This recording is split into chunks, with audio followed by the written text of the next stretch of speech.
Good morning. Welcome to Integrative Preparedness. I'm Steve Smith. Let me ask you something. Do you consider yourself a prepper?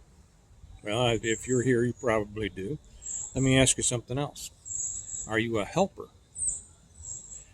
Well, if you consider yourself a prepper and you're not a helper, you may not really be a prepper. I'm going to explain that. I was putting up a video today. By the way, before I get into this, I should welcome all the new people. Welcome to everybody who has joined us both on the YouTube channel and on the Patreon channel. The Patreon channel just continues to grow. If you're not with us over there, I always put the link down below in the information box. And you get a lot more over there than you do on the YouTube channel. Excuse me. I was eating cashews. I think I had something there. And it's only $1 a month unless you want to come up to the Stone Mountain level, but you'll get a lot more over there. And I just put one up over there this morning on tightening up your grip. And it was in response to somebody who had told me that they weren't going to be able to make it to the summer gathering, the summer integrative preparedness gathering this year, next month in July. By the way, maybe I should tell you about that. The first annual Integrative Preparedness Stone Mountain Summer Gathering coming up July 13th in Lenexa, Kansas. All the information is on the website, stonemount.us. Go to the tab that says, what does it say? Events, and get yourself registered. Doesn't cost anything. We just need to know how many are coming, so we know how many of these official mugs to print for anybody who wants one. I know everybody does. And as the obverse side says, as you can see, prepare well today in order to live well tomorrow. It's also the website where you can buy all my books and things like that. So anyway, I was making that video about tightening up your group in response to somebody who had said, I'm sorry, I'm not going to be able to make it. I really wanted to, but I can't find anybody to take care of my animals that I think is worth a darn. And so I did a video on that, and I talked about the importance of having a group of people now who you can count on to step up and help with whatever you need. It doesn't have to be, watching your animals. It could be anything in the world. Stuff comes up in the world. And so often in the preparedness world, you hear people talking about MAGs, mutual assistance groups, and or whatever it is. They call them a variety of things. I don't call mine that. I call mine a circle of friends. It's just my life. I might call it my life group. And and very often these other groups fall away. They have problems. They have fissures, and they split and things like that. And there's a reason for that. And for any of you who have been in these groups, you know what I'm talking about. I've talked, I don't know how many people said, yeah, I've been in 3 or 4 of these groups, and they all fell apart because of this or that and the other thing. And most of it's ego and, differing opinions on things. And if you haven't been in one of these, if you're one of these people who are a little bit newer to preparing, you might think that you need to either find one or make one. I was going to do one in response to a comment that I got. Who was it? I forget the person's name. But I'm going to hold off on that because I'm going to tell them. I'm going to make another one about how you're doing your groups all wrong. And maybe I'm headed that way right now. I don't know. We will see. But anyway, I will throw this in. The person back on the one that I made about the core, he said, I can't get anybody to join up with me. Can't get anybody to listen to me. Can't get anybody to be interested at all. Blah, blah, blah. And I said, well, you're doing it all wrong. And that's because you're trying to put together a group with this one specific goal. And that is to be ready for the end of the world as we know it, or SHTF, or whatever like this. There are people who put together these groups with that specific purpose in mind are going to attract people who have that specific reason behind them wanting to join a group. And it doesn't work because you don't know these other people. You just know that one specific thing. You know that they are interested in preparedness. Now, you can vet them, and there are a couple of people that I know who have developed successful groups like this. If you're with us on the Patreon channel, you might know Mike Hoskins, okay, and his experience is good. I know Mike personally, and I've asked that maybe he might talk a little bit on the development of his groups at the summer gathering. Be interesting for a lot of you. And there are some other groups that have been successful, but a very, very small percentage. You know, if you're bound together by a religious, and I found that to be the one exception, well, not the only exception, but and one of the major exceptions. If you're bound together by religious beliefs, that tends to be an indicator of a successful, or the possibility of success in a group. Okay. But when you're just trying to become a part of a group or start a group or join a group, whatever, you're going to find that it's made up of people with that one specific interest. That's the hub of the group. And then when you get out into the spokes and the rim, you're going to find that these people aren't maybe who you would have chosen to be with. You know, they have different interests otherwise. They have different moral codes. They have different ethical codes. They are not who you wanted to hook up with. That is not how I suggest you build a group. If you've read my books, those of you who have read my books, the Stone Mountain series. By the way, maybe I should throw that in right now too. I'm spending today doing the copy editing of the latest book. It's not available yet. Should be in a few weeks. On Wings Like Eagles. This is my 7th book in the Stone Mountain series. I'm really eager to get this out to everybody. I know so many people have asked me about it, and I like this. I mean, it's enjoyable. It was enjoyable to write. It's enjoyable to read again. So I'll get it out as quickly as I can. But anyway, if you have read my books, I give a detailed description on how a solid group can be built.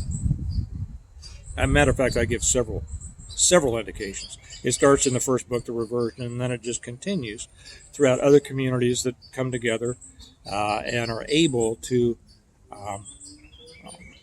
develop a unity that provides them the strength they need to, withstand great challenges and overcome great challenges. You have to do more than withstand them. You have to overcome them because you have a life at the other side of that challenge.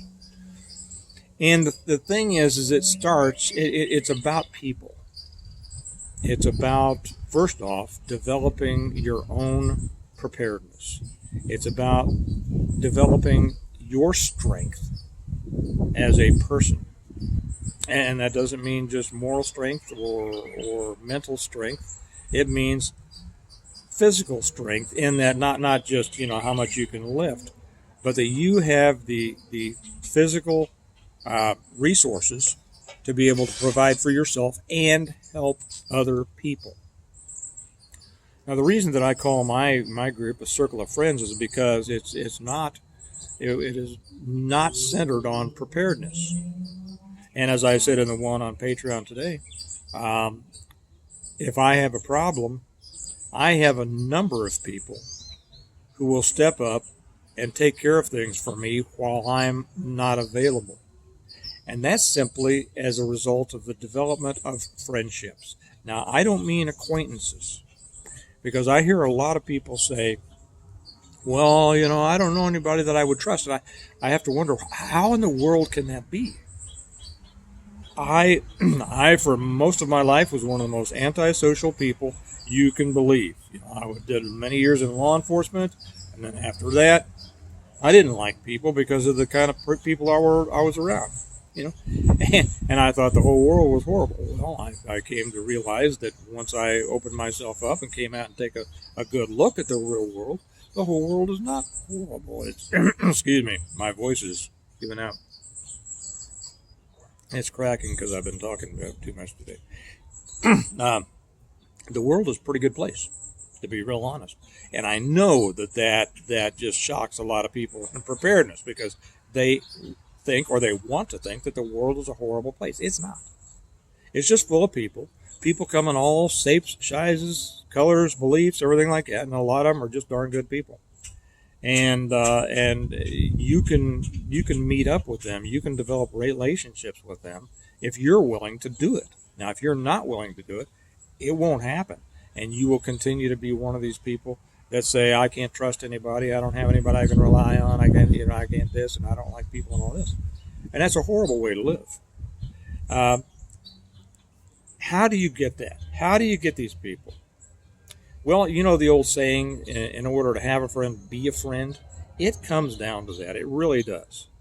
If you want people who will be there for you, you have to first be there for them. Now, I mean, sometimes it'll work the other way, right? Somebody will they're just a good person, you have a problem, and they step up. But, and then a good friendship develops. And, but you have to have the mindset that you're going to be the one to put yourself out there, to be willing to meet people, to be willing to be a friend. And by that, I don't mean a bosom buddy. You're not going to spill your guts to people. All these things come along very incrementally. A real friendship is like an onion, but a reverse onion. You put one thin layer on top of another thin layer and on top of another until you get your onion, right? The instant friendships aren't friendships. They are, I met somebody that has common interests, and I really like them, and they're very nice. And they may end up becoming a friend, but that's not a friend. That's a new acquaintance with whom you enjoy being with or doing certain things, or with whom you share certain interests.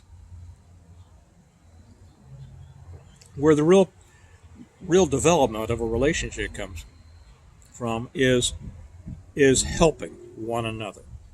And here is, I'm always surprised, and I'm always a bit saddened, to be honest, when I read so many comments from people who consider themselves preppers, who say, well, I don't have anything, I've lost everything, nobody will help me, I need help and all this. And I said, I tell you what, that is all wrong.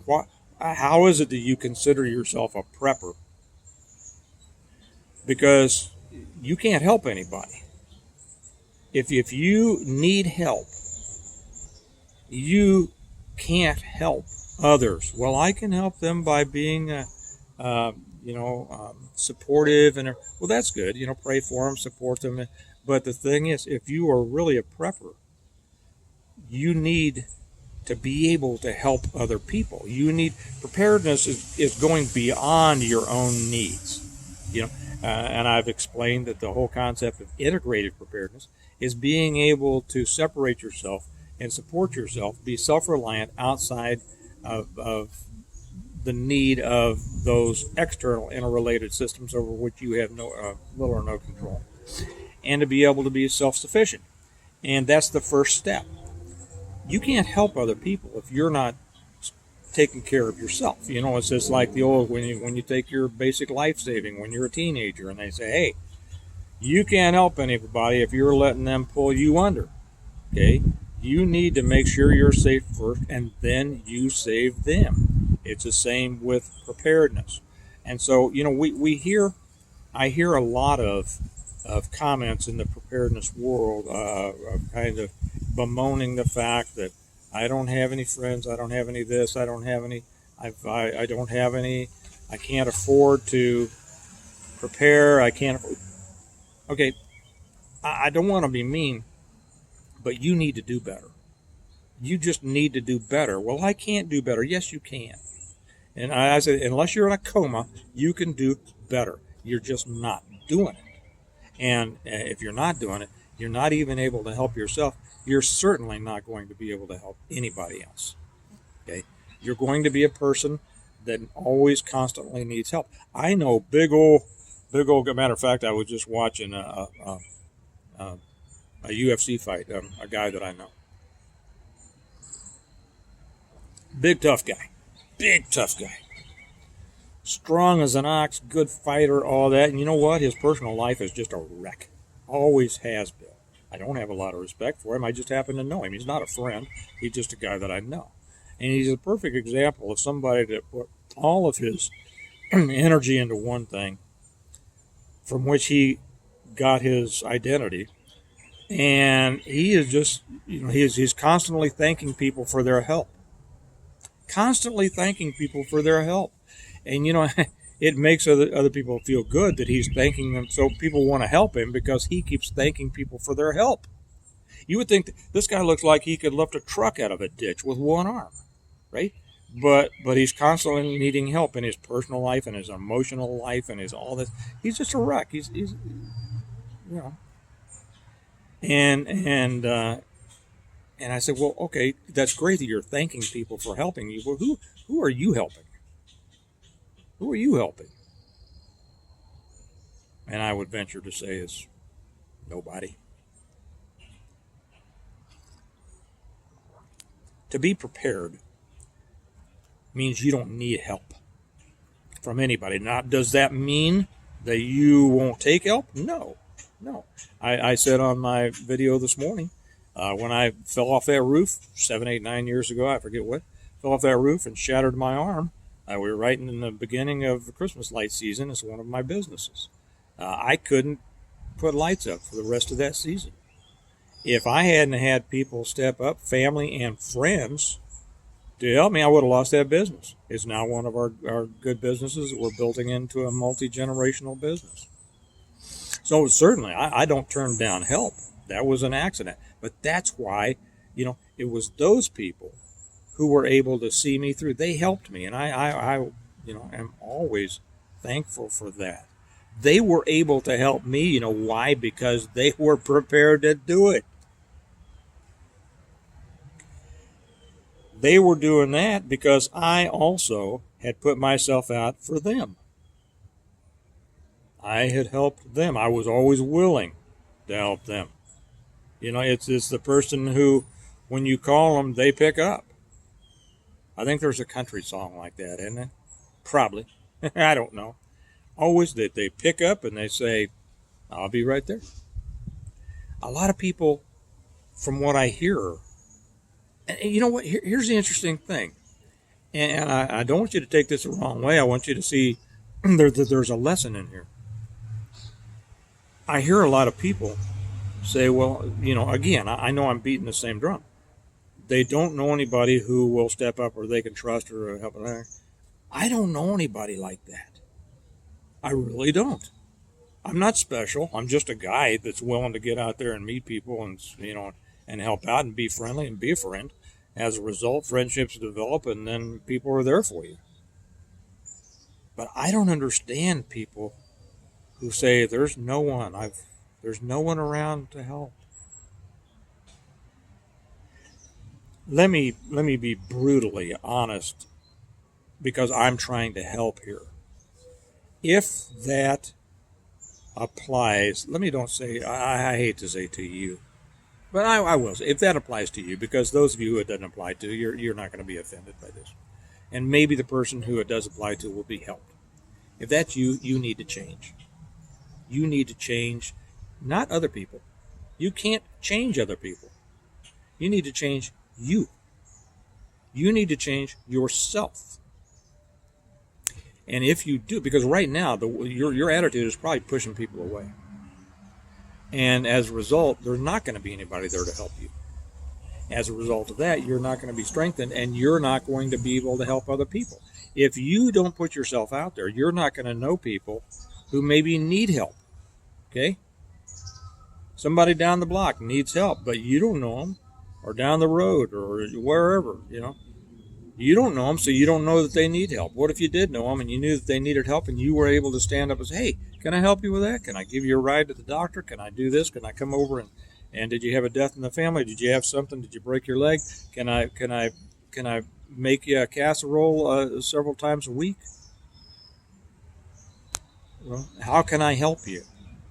And you know what that is? That's an investment. It's an investment in them. It's an investment in yourself. It's an investment in your relationship. It's an investment in your future. As you develop more contacts and more people who are mutually assisting, the mutual assistance group, that builds your strength and your ability to help other people, more people. And then you expand your contacts. I know right now there's going to be somebody pounding on their keyboard saying that they can't do it, just not gonna do it, just sick of people, I've had it with people, you know the wrong people. Or at least you only know the wrong people. I know people like that. I know people that I wouldn't give. Well, yeah, I mean, there's nobody that I wouldn't help if they needed it. I don't care what I think about them, but I mean, that's just, that's me. That's how I think you should do it. But if you think that that's the only kind of people are out there, you're wrong. Now, what I started to say before a little ear butterfly went, I know a lot of those people that are like the way you described. I don't know, they're cranky, they're this, they're that. I don't know. Whatever. Well, I don't keep relationships with them. I stay away from them. I don't want any part of them, right? Okay. But you know what?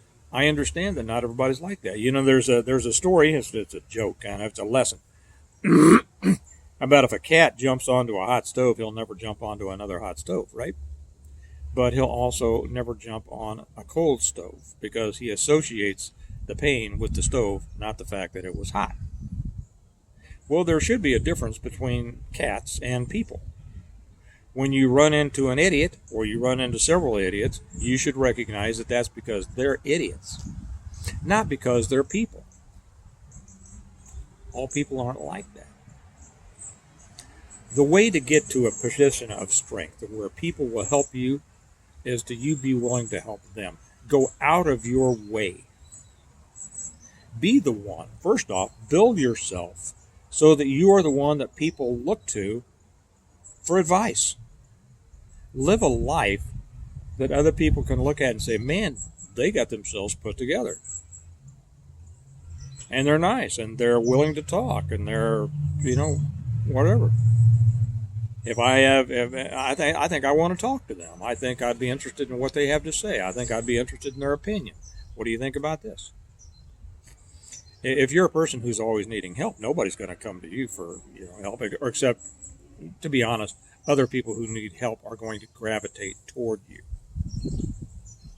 That's the way it is. Successes tend to gravitate toward each other. Failures gravitate toward each other.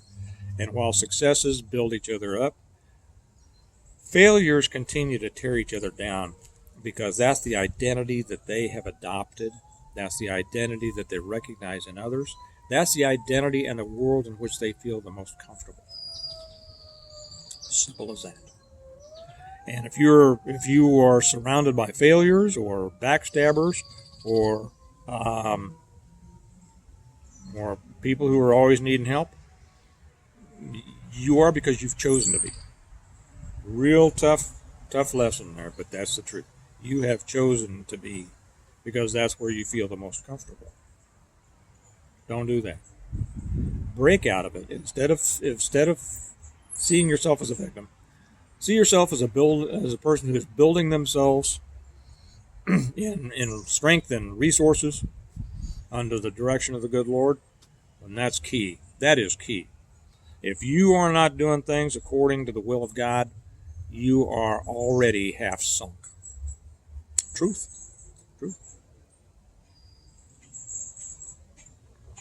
A great truth. I am the way, the truth, and the life. See the middle one in there? The truth. You build yourself up to where you have the strength to help others and the desire to help others. And in return, you will see a group forming around you called friends who are always willing to be there for you when you need help. Okay? That is so important. It is one of the most important things there is. I think I said on the one on Patreon today that if I didn't have my circle of friends, and if I could trade half of all my food, boom booms and ammo and everything else for a circle of friends, I would do it in a minute. if I could trade 80% of all my stuff for a good circle of friends, I would do it. But I don't have to because I have it, because I've developed it. Okay?